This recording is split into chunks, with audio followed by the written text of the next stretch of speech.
going on? How you doing? You good? Bro, good to meet you. For sure. I know you gonna fuck shorty up. Yeah, alright. Oh, yeah.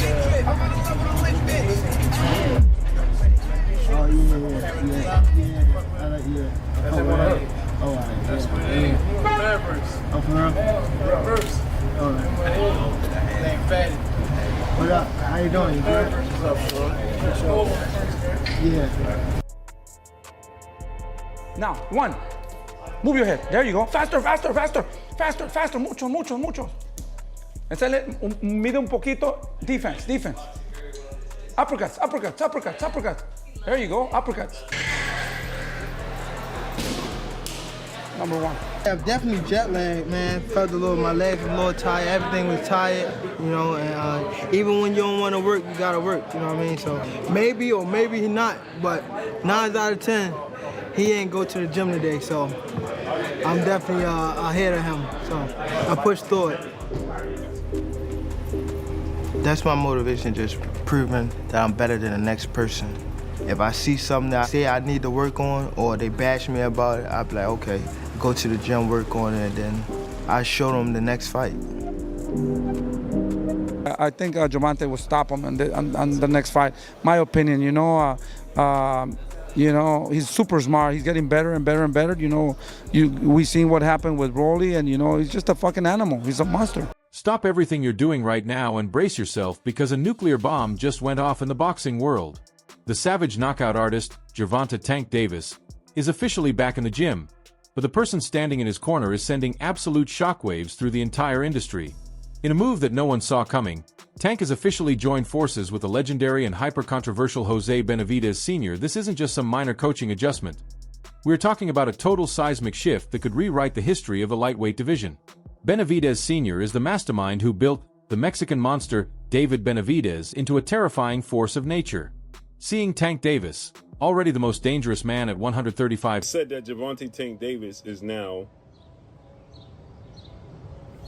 as you see here, he's going to be working with well-renowned trainer Jose Benavidez Sr., the father and trainer and manager to top 5 pound-for-pound best fighters in the world, 3-division champion, superstar boxer who will be a first ballot Hall of Famer, the Mexican Ecuadorian monster David Benavidez, and the blue chip prospect who was well on his way to superstardom before injuries derailed his career, in Jose Benavidez Jr., whom you may see in the movie Creed, fought Terrence Crawford, fought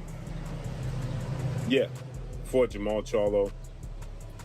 So, Jose Benavidez Jr. However, hold your horses because the Dream Team narrative is already starting to show some massive, ugly cracks. Thomas "Cornflake" LaManna just broke his silence on the situation, and he didn't just raise a red flag. He lit a giant flare of doubt that's gone viral across every platform. LaManna is straight up telling the fans that he is deeply skeptical about whether Tank and Benavidez Sr. will actually mesh when the pressure is at a boiling point and the bright lights of Vegas are blinding. He's warning the world that while this looks like an unstoppable powerhouse duo on paper, boxing is a game of raw, deep, psychological chemistry in the corner. Right now, he's saying the vibe is completely off.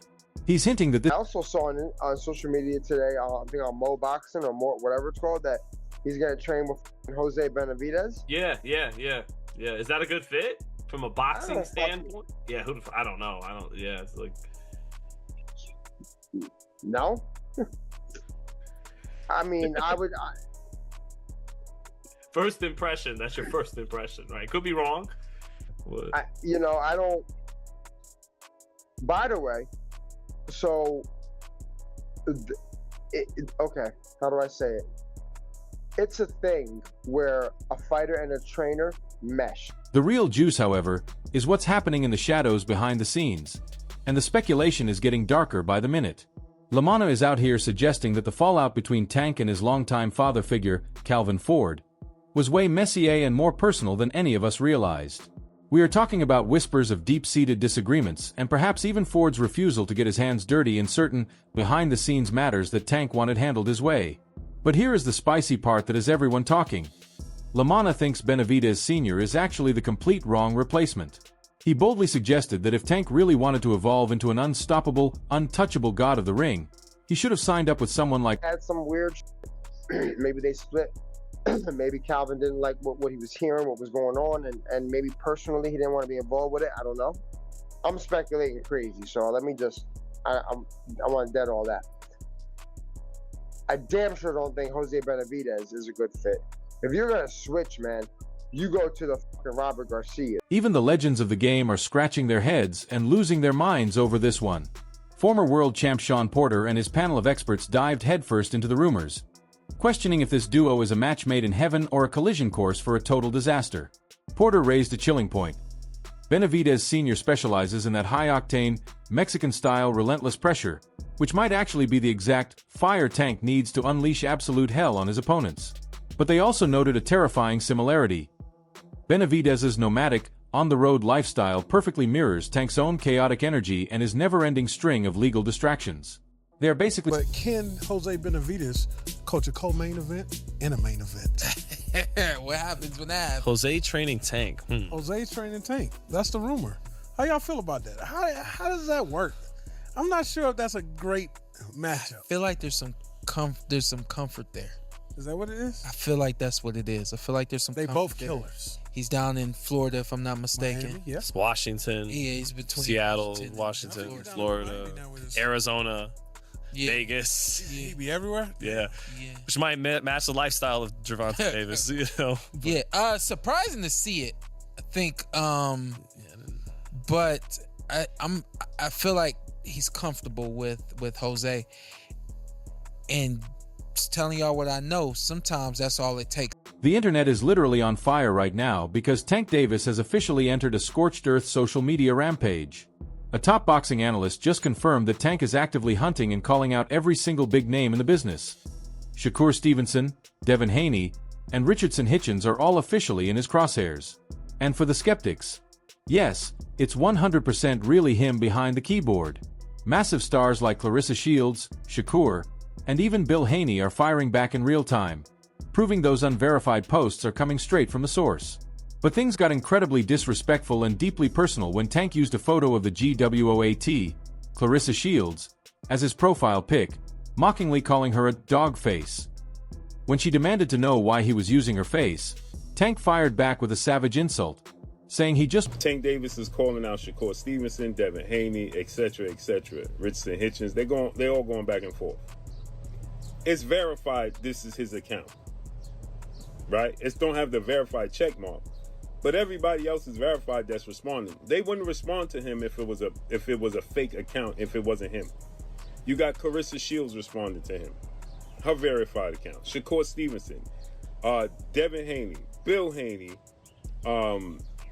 Richardson Hitchens, etc. All of these people are responding to Tank Davis and his G Money account. To the point where I'm going to do a video. Tank Davis calls Clarissa Shields a dog face. Clarissa Shields says, why is my face your profile picture? He said, because I wanted a dog to be representing my account. The chaos doesn't stop there because it's no longer just a rivalry. It's a multi-front psychological war room of insults. The analyst Showbiz is warning the entire boxing community that whenever Tank Davis gets involved, things get ugly, personal, and dangerous very fast. We are talking about a full-blown war involving Shakur Stevenson and Keyshawn Davis that is turning into a bloodbath of words. Shakur is out here mocking Keyshawn for allegedly ducking the scales, while Keyshawn is hitting Tank where it hurts the most, dragging up his extensive personal legal troubles to discredit his entire legacy. Even Bill Haney has jumped into the mud to echo those same vicious criticisms. What started as a simple training update has spiraled into a total... To be honest, Gervonta Tank Davis, when he started getting involved with all this, it started getting ugly. All the stuff that he's been saying, going back and forth with Shakur Stevenson, and then with Debo, implying that we can meet right now and shoot the fair one. And Debo coming with sense like, hey, brother, it's father's. I'm chilling with my baby. It's like, man. But Shakur Stevenson and Debo going back and forth. You got Shakur Stevenson talking about, listen, you didn't do the scales check. What happened? Debo's like, hey, I don't have to do that. Agreeing to 144, that isn't enough. And Shakur's laugh like, yeah, because you know how big you are, Debo. Pause. And then you have Debo going after Gervonta, talking about how, you know, the only fade he's running is with women pretty much and all that shit, referring to what's going on with him outside of boxing, all those allegations. His father, Bill Haney, jumped into it and echoing these things. Hell, Bill Haney, he even had words for me. Yeah, that's right, the Biz and the War Room. But here is the most bone-chilling part of this entire saga, and it sounds like it's straight out of a Hollywood spy thriller. Renowned boxing analyst Fannin has just exposed what he calls a massive, deep-seated rot within Gervonta Davis's inner circle. We aren't just talking about random hangers-on or fake friends. Fannin is claiming the camp was crawling with paid informants and snitches. He claims that actual family members and close associates were allegedly selling Tank's deepest secrets and training vulnerabilities to outsiders for cold, hard cash. This level of betrayal is absolutely sickening and heartbreaking. Fannin insists that this culture of disloyalty and constant backstabbing has created a toxic, paranoid environment that has completely compromised Tank's. And I can tell you without a doubt that the major issue with Gervonta Davis and that particular camp was the fact that there's so many paid snitches in his camp. It was replete with family members and other people who, whenever they got a piece of information about Gervonta Davis, would try to go out and give that information to somebody else in exchange for money. The legal temperature hasn't just hit a boiling point. It has officially exploded into a high-stakes federal war, all thanks to Floyd Schofield Sr., the father of the WBA mandatory challenger who has finished playing nice. He just pulled back the curtain on the aggressive, no-nonsense, scorched-earth tactics he used to finally back Gervonta Davis into a corner he can't escape from.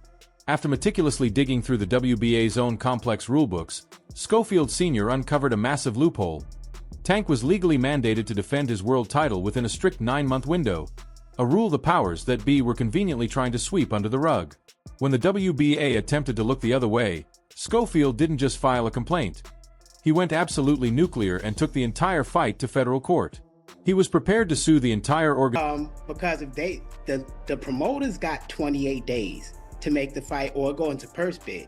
Regardless, we fighting for the title, no matter which way anybody wanna look at it. So it's now they gotta work out a deal. I did my part. I had to go over their heads. I had to really get it in federal court type stuff.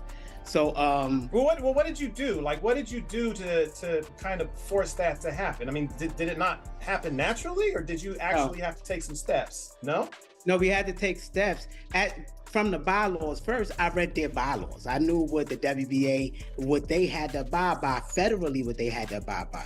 So within 9 months, Tank was supposed to defend against Kid after Kid was #1. At Kid, it'd been a year and a half. So I had to send a petition to the WBA and Golden Boy, letting them know, make this happen. They ignored like they do. Then I had to take it to the next level where it goes into federal court. Now the judge was gonna rule for the same damn thing, whether they did or not.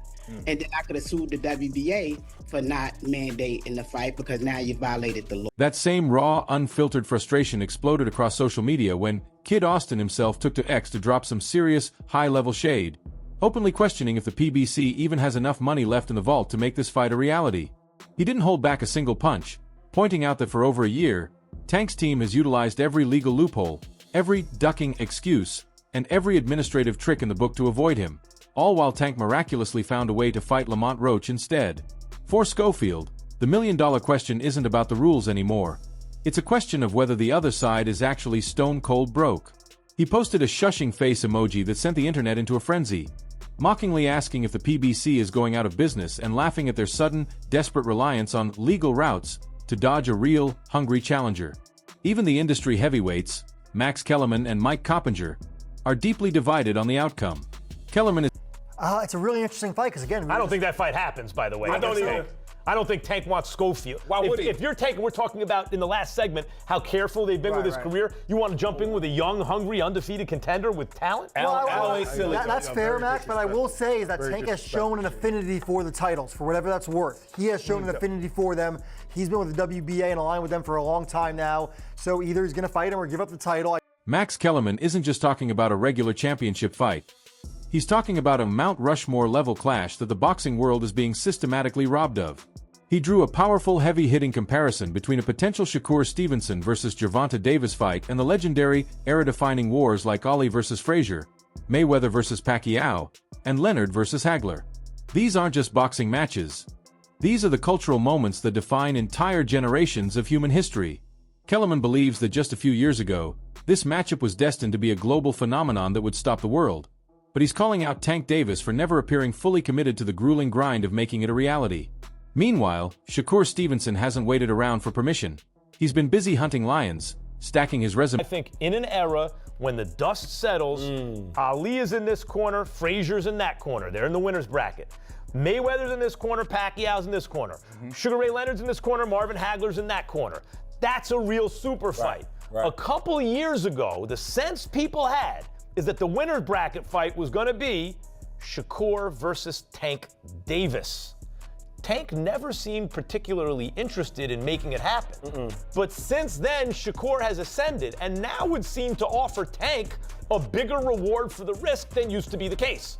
The legendary Sugar Shane Mosley is now stepping into the conversation, and he isn't sugarcoating a single thing regarding this WBA mandatory showdown. Mosley sees Floyd Schofield as a massive, legitimate, and terrifying threat.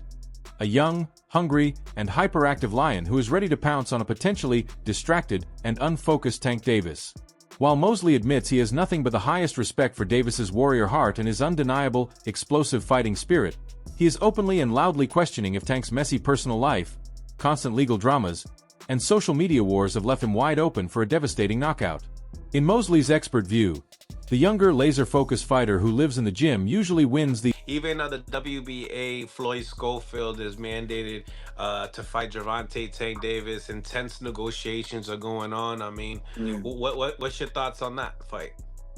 I love that fight. I think Schofield's been more active, and he's a younger, a little bit bigger, a little taller.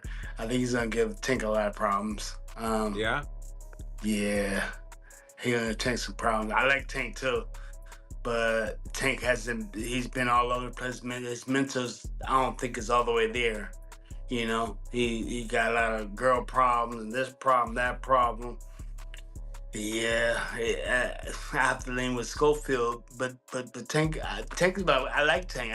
He fights with a heart and strong. And I mean, I like the way he fights, you know. But on this one, I would probably lean to Schofield because he's a. Bernie the Boxer is coming out swinging with a brutal, cold-blooded reality check, claiming that Tank Davis has officially burned every bridge he ever built and has lost the fundamental trust of his most loyal fan base. He's tired of what he calls the social media champion act, pointing directly to the Shakur Stevenson fiasco where Tank hyped the entire world up into a frenzy only to let everyone down when it came time to actually put pen to paper and sign the contract.